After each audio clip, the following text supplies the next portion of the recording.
mole mole a koe matia Uai ta noa whanongo nongo mai He ai unu e au e tāpulu Hau ne tau tau i runga he whao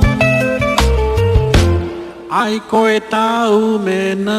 ia Ke mata i ta mai a koe ki au Si ai momohe toko ua he mohenga Taringi ua whapihi a koe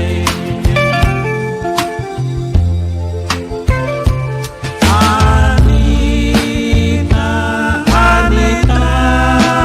hui mai a koe Whakamangalo mai